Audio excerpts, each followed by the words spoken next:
ಜನನಿ news ಚಾನೆಲ್ಗೆ like ಮಾಡಿ, subscribe ಮಾಡಿ, ಶೇರ್ ಮಾಡುವ ಮೂಲಕ ನಮ್ಮ ಚಾನೆಲ್ಗೆ ಸಹಕರಿಸಿ. ಹೆಚ್ಚಿನ ಮಾಹಿತಿಗಾಗಿ ಸಂಪರ್ಕಿಸಿ ಹರಿಚಿ. ಒನ್ ವೇ ಅಂದ್ರೆ ಲೆಫ್ಟ್ ಆಫ್ ದಿ ರೋಡ್ ಅಲ್ಲಿ ಬೆಂಗಳೂರು ಟು ಕೆಜಿಎಫ್ ಬರ್ತಕ್ಕಂಥ ಬೆಂಗಳೂರು ಚೆನ್ನೈ ಎಕ್ಸ್ಪ್ರೆಸ್ ರೋಡ್ ಅಲ್ಲಿ ಎದುರುಗಡೆಯಿಂದ ಮೋಟಾರ್ ಸೈಕಲ್ ಸವಾರ ಬಂದಾಗ ಈಗ ಇನ್ನೋವಾ ಚಾಲಕ ಸಹಿತ ಬೆಂಗಳೂರಿಂದ ಚೆನ್ನೈ ಕಡೆಗೆ ಹೋಗ್ತಾ ಇದ್ದವರು ಅತಿ ವೇಗ ಮತ್ತು ಅಜಾಗರೂಕತೆಯಿಂದ ಚಾಲನೆ ಮಾಡಿದ್ರಿಂದ ಎರಡು ಇನ್ನೋವಾ ಮತ್ತು ಮೋಟಾರ್ ಸೈಕಲ್ಗೆ ಹೆಡ್ ಆನ್ ಕೊಲಿಷನ್ ಆಗಿ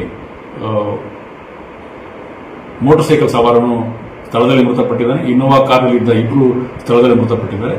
ನಂತರ ಒಬ್ಬರು ಇನ್ನೋವಾ ಕಾರಲ್ಲಿದ್ದವರು ಒಬ್ಬರು ಆರ್ಎಸ್ ಆಸ್ಪತ್ರೆಯಲ್ಲಿ ಮೃತಪಟ್ಟಿದ್ದಾರೆ. ಇನ್ನೂ 3 ಜನ ಚಿಕಿತ್ಸೆಗಾಗಿ ಬೆಂಗಳೂರಿನ ಆಸ್ಪತ್ರೆಗೆ ದಾಖಲಾಗಿದೆ. ಅದರಲ್ಲಿ ಒಬ್ಬರ ಕಂಡೀಷನ್ ಸ್ವಲ್ಪ ಕ್ರಿಟಿಕಲ್ ಇದೆ ಅಂತ ಈಗ ನಮಗೆ ಮಾಹಿತಿ ಹೇಳಕ್ಕೆ ಇಷ್ಟಪಡ್ತೀನಿ. ದಿನಾಂಕ 2/3/2025 ಅಂದ್ರೆ ನಿನ್ನೆ ದಿನ ರಾತ್ರಿ 11:30ರಿಂದ 11:45 ಸಮಯದಲ್ಲಿ ಬಂಗಾರಪೇಟೆ ಪೊಲೀಸ್ ಠಾಣಾ ವ್ಯಾಪ್ತಿಯ ಕುಪ್ಪನಹಳ್ಳಿ ಗೇಟ್ ಅಂತ ಬರುತ್ತೆ ಬೆಂಗಳೂರು ಚೆನ್ನೈ ಎಕ್ಸ್ಪ್ರೆಸ್ ವೇಯಲ್ಲಿ. ಆ ರಸ್ತೆಯಲ್ಲಿ ಬೆಂಗಳೂರಿಂದ ಬೇತ್ಮಂಗಲ ಕಂಸಂದ್ರ ಕಡೆಗೆ ಬರ್ತಿದ್ದಂಥ ಒಂದು ಇನ್ನೋವಾ ಕಾರು ಮತ್ತು ಕೆಜಿಎಫ್ ಕಡೆಯಿಂದ ಬೆಂಗಳೂರು ಕಡೆಗೆ ಹೋಗ್ತಿದ್ದಂಥ ಒಂದು motor cycle head on collision ಆಗಿ ಸ್ಥಳದಲ್ಲಿಯೇ ಮೋಟಾರ್ ಸೈಕಲ್ ಸವಾರ ಮತ್ತು ಇನ್ನೋವಾ ಕಾರಲ್ಲಿದ್ದ ಇಬ್ಬರು ಮೃತಪಟ್ಟಿರ್ತಾರೆ. ಅದೇ ಜೊತೆಗೆ ನಂತರ ಆ ಕಾರಲ್ಲಿದ್ದ 5 ಜನನನ್ನ ಚಿಕಿತ್ಸೆಗಾಗಿ ಬಂಗಾರಪೇಟೆ ಆಸ್ಪತ್ರೆ ಮತ್ತು ಆರ್ಎಸ್ ಜಾಲಪ್ಪ ಆಸ್ಪತ್ರೆಗೆ ಸೇರಿಸಿದಾಗ ಆರ್ಎಸ್ ಜಾಲಪ್ಪ ಆಸ್ಪತ್ರೆಯಲ್ಲಿ ಒಬ್ಬರು ಸಹ ಅದರಲ್ಲಿ ಮೃತರಾಗಿದ್ದಾರೆ. ಆರ್ಎಸ್ ಜಾಲಪ್ಪ ಆಸ್ಪತ್ರೆಯಲ್ಲಿ ಮೃತರಾಗಿದ್ದಾರೆ. ಈವರೆಗೂ ಈ ಅಪಘಾತದಲ್ಲಿ ಮೃತಪಟ್ಟವರ ಸಂಖ್ಯೆ 4 ಜನ ಆಗಿರ್ತದೆ. ಒಬ್ಬ ಮೋಟಾರ್ ಸೈಕಲ್ ಸವಾರ ಮತ್ತು ಇದರಲ್ಲಿ ಇನ್ನೋವಾ ಕಾರಲ್ಲಿ ಇದ್ದಂತ 3 ಜನರು ಈಗ ಡೆತ್ ಆಗಿದ್ದಾರೆ. ಇನ್ನೂ 3 ಜನರು ಸಹಿತ ಆಸ್ಪತ್ರೆಯಲ್ಲಿ ಬೆಂಗಳೂರಲ್ಲಿ ಮಣಿಪಾಲ್ ಆಸ್ಪತ್ರೆಯಲ್ಲಿ ಅಡ್ಮಿಟ್ ಆಗಿದ್ದಾರೆ. ಅವರು ಶ್ರೀಮತಿ ಸುಷ್ಮಿತಾ ಅಂತ 30 ವರ್ಷ, ಒಬ್ಬ 4 ವರ್ಷದ ಗಂಡು ಮಗು, ಸುಷ್ಮಿತಾ ಅವ್ರ ಮಗ ಅವನು, ಮತ್ತೆ ಶ್ರೀಮತಿ ಸುಜಾತ ಅಂತ ಅವರು ಒಂದು 50 ವರ್ಷ, ಇವರು ಆಸ್ಪತ್ರೆಯಲ್ಲಿ ಅಡ್ಮಿಟ್ ಆಗಿದ್ದಾರೆ. ಇದರಲ್ಲಿ ಶ್ರೀಮತಿ ಸುಷ್ಮಿತಾ ಅನ್ನೋರ ಕಂಡೀಷನ್ ಸ್ವಲ್ಪ ಗಂಭೀರವಾಗಿದೆ ಅಂತ ಹೇಳ್ತಾರೆ. ಅದರ ಬಗ್ಗೆ ನಾವು ಮಾಹಿತಿಯನ್ನು ತಗೊಂಡು ಮುಂದಿನ ಸಮಯದಲ್ಲಿ ತಮಗೆ ಅದನ್ನು ಅಪ್ಡೇಟ್ ಮಾಡ್ತೀವಿ. ಇದರಲ್ಲಿ ಮೇಲ್ನೋಟಕ್ಕೆ ಕಂಡು ಬಂದಿದ್ದೇನಪ್ಪ ಅಂತ ಹೇಳಿದ್ರೆ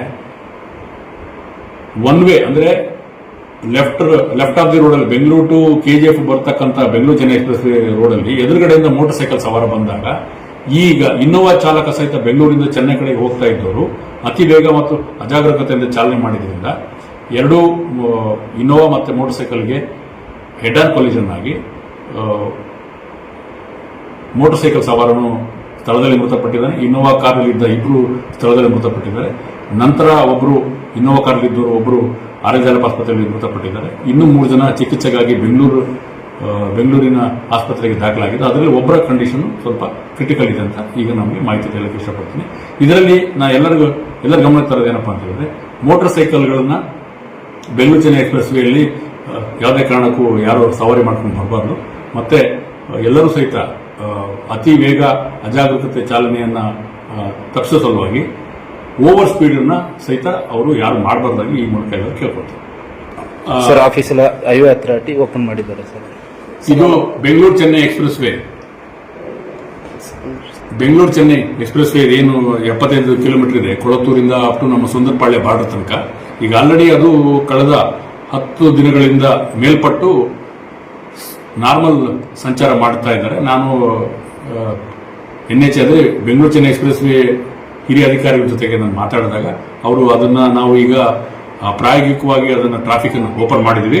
ಅದು ಪ್ರಾಯೋಗಿಕ ಟ್ರಾಫಿಕ್ ಓಪನ್ ಮಾಡಿದ್ವಿ. ಅದು ವೆಹಿಕಲ್ ಮೂವ್ಮೆಂಟ್ ಇರುತ್ತೆ. ಮತ್ತೆ ಅವ್ರ ಹತ್ರ ಸಹಿತ ನಾವು ಕೋರ್ಕೊಂಡಿದ್ವಿ ಯಾವುದೇ ಕಾರಣಕ್ಕೂ ಮೋಟಾರ್ ಸೈಕಲ್ಗಳನ್ನ ಈ ಎಕ್ಸ್ಪ್ರೆಸ್ ಹೈವೇಗೆ ಬರದ ಹಾಗೆ ಅಲ್ಲಲ್ಲಿ ಹಲವು ಕಡೆಗೆ ಅವರೇ ಕಾಂಟ್ರಾಕ್ಟರ್ಸ್ ಓಪನ್ ಮಾಡ್ಕೊಂಡಿದ್ದಾರೆ ಅವರ ವೆಹಿಕಲ್ ಓಡಾಡಲಿಕ್ಕೆ. ಅಂಥದನ್ನೆಲ್ಲ ಬ್ಲಾಕ್ ಮಾಡಲಿಕ್ಕೆ ಮತ್ತೆ ರೆಗ್ಯುಲೇಟೆಡ್ ಆಗಿ ಮೋಟಾರ್ ಸೈಕಲ್ಗಳನ್ನ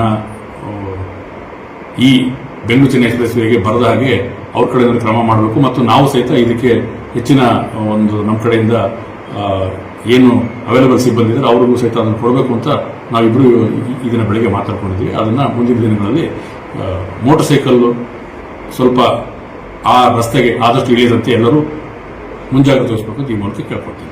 ಈಗ ನಮ್ಮ ಜಿಲ್ಲಾ ಪೊಲೀಸ್ ವ್ಯಾಪ್ತಿಯಿಂದ ಈಗ ಆಲ್ರೆಡಿ ಒಂದು ಹೈವೇ ಪೆಟ್ರೋಲ್ ವೆಹಿಕಲ್ ಅನ್ನ ಎಕ್ಸ್ಕ್ಲೂಸಿವ್ ಆಗಿ ಈ ಒಂದು ಬೆಂಗಳೂರು ಚೆನ್ನೈ ಎಕ್ಸ್ಪ್ರೆಸ್ ವೇಯಲ್ಲಿ ನಮ್ಮ ಜಿಲ್ಲಾ ವ್ಯಾಪ್ತಿಯಲ್ಲಿ ನಾವೀಗ ಆಲ್ರೆಡಿ ಅದನ್ನು ನಿಯೋಜನೆ ಮಾಡಿದ್ದೀವಿ.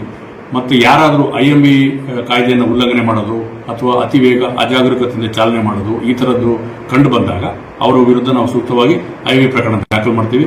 ಮತ್ತು ಯಾರಾದರೂ ವೀಲಿಂಗು ಈ ಥರ ಮಾಡೋದು ಸಹಿತ ಅದ್ರ ಬಗ್ಗೆಯೂ ಸಹಿತ ನಾವು ಮಾಹಿತಿಯನ್ನು ಸಂಗ್ರಹಿಸಿ ಅವ್ರ ವಿರುದ್ಧ ಕಾನೂನು ಕ್ರಮ ತಗೋತೀವಿ.